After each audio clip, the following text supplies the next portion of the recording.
So the elbow centers, they can help welcome joy and expression. And moving the arms through dance and movement, we welcome this purification of joy and expression. Anything that is not joy and expression, which is kind of like sheltering. When you close your heart, you always like put your elbows together, and so the way you release the joy and the expressions through the movement of the arms, of the dancing. And so focusing purification also through the throat vertebrae will help us break free from confusion. So if we need to let go of confusion or anything that is not surrendering, like almost like holding. So it's like all these placements in the bodies, they could hold that energy. And so it's like when we suppress, which is what the normalized theme in society is to suppress your energy, to suppress your life force mana, and to suppress your energy so you could be a freaking slave to their system. And so how do you break out of the 9-to-5 matrix whirlwind of illusion? You focus on the purification within these spaces, and you focus on the purification within the body and the medicine that's in the body. Okay, getting grounded in the body. Everything is outside of the body. So how do you get back into the body? Is to focus on surrendering to the medicine of the body. You focus on releasing through the body. You just touch the body. You love on the body, yeah? It's like purifying. Our body could be considered to surrendering to the truth in the still point and clarity within the present moment. So these still points, these clarities, it's available to us, but we just have to tap into our body. And so the arms, the dancing through movement, the purification of the glands, okay, our thyroid glands, our different kind of glands within our bodies. These can allow symmetry to enter any familial imbalances. So any familiar and family imbalances, these glands could bring symmetry, purifying the glands. There's so many diets out there, yeah? The medulla point can be pressed upon. The medulla point on the head can be pressed upon when we feel the need for connection with peace and giveaway, okay? Who is the carriers of peace and giveaway in our society?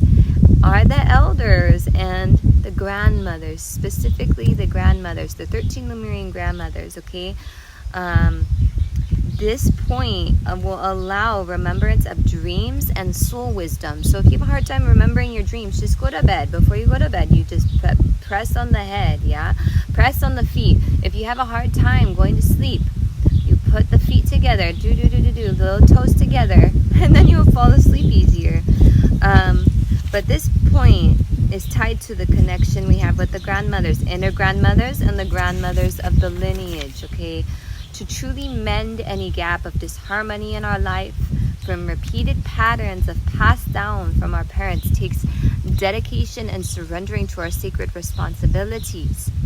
Making a dedication to Creator can be tested. And so that is why it's wise to make any decision or plan of action when expressing who you truly are with the 7 pillars of light intact. Okay, what are the 7 pillars of light? The 7 pillars of light are love, light, peace, unity, harmony, truth, and freedom. Okay? These 7 pillars of light are is taught with the Star Woman with Chakpiwin. She is connected to the universal law of protection of the family. So you could call on the Buffalo people and the Star Women to come and help protect the families, yeah? And it's their medicine that they reflect through their expression. That is a reflection of what's inside of us. So we don't pray to these things. We say thank you. We call them in. We have a conversation with them. We thank them for their medicine and their expression and what they teach, and then they let go. Is that we do not pray to the buffalo. We do not pray to the star women. We ask them for their assistance and ask them for their guidance as well, because they are our allies. And so we let it be known that surrendering to our higher nature, which is our intuition, this gentleness is the power of our future. And so we can ask for the civilization all around us we can ask for the civilizations around us to be protected from the Father's shield.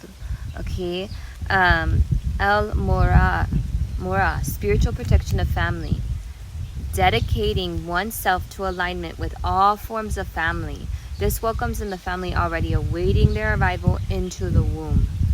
And so when we pray with the Father's heart, we can imagine, for a lot of Christians, they imagine the universal symbol of the Star of David. The Star of David on our chest, planted seeds of the Holy Trinity, planted seeds of the Holy Trinity. So those stars on the chest, okay, that is the protection of the Father's heart. Yeah? And so we can have the protection of our Father, our grandfathers in front of us. Our grandmothers hold the space and the protection of our past. Okay, they stand behind us. Our mother to our left, our Holy Father to our right. So our grandfathers are really the protection. Our grandfathers, Tumpashina, that free will once again.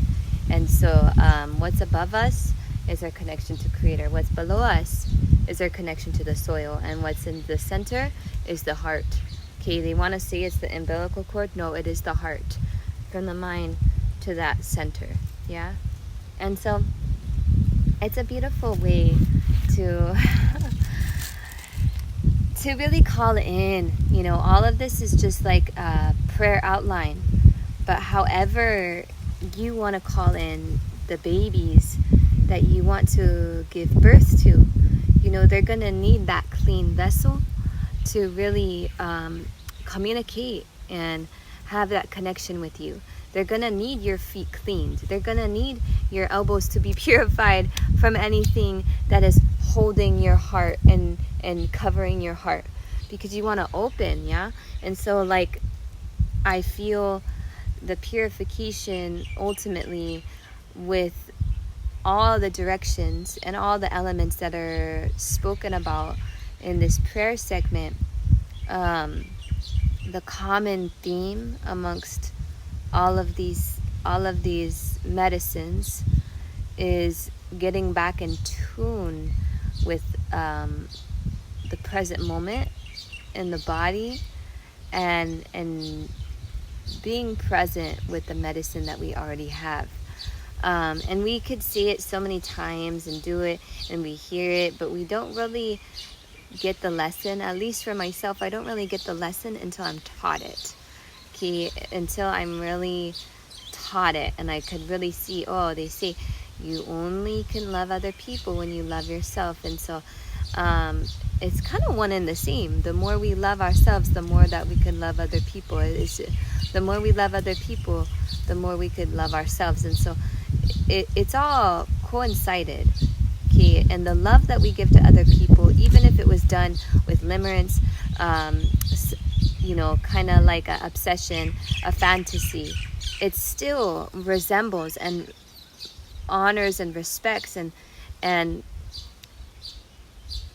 reflects upon that deep desire for real love. And so that deep desire for real love is what is real. And so honoring the love that you carry is like, I love the way I love so deeply. And may we love the way we love so deeply, love feeling in our feelings, but also recognize when it's time to create that balance, when it's time to really bring forth the medicine of ourselves to fulfill us and to welcome our equal. Yeah, I pray for all women to welcome their equal partner, equal energy exchange partner, and for us to step out of the love games and really, really trust and surrender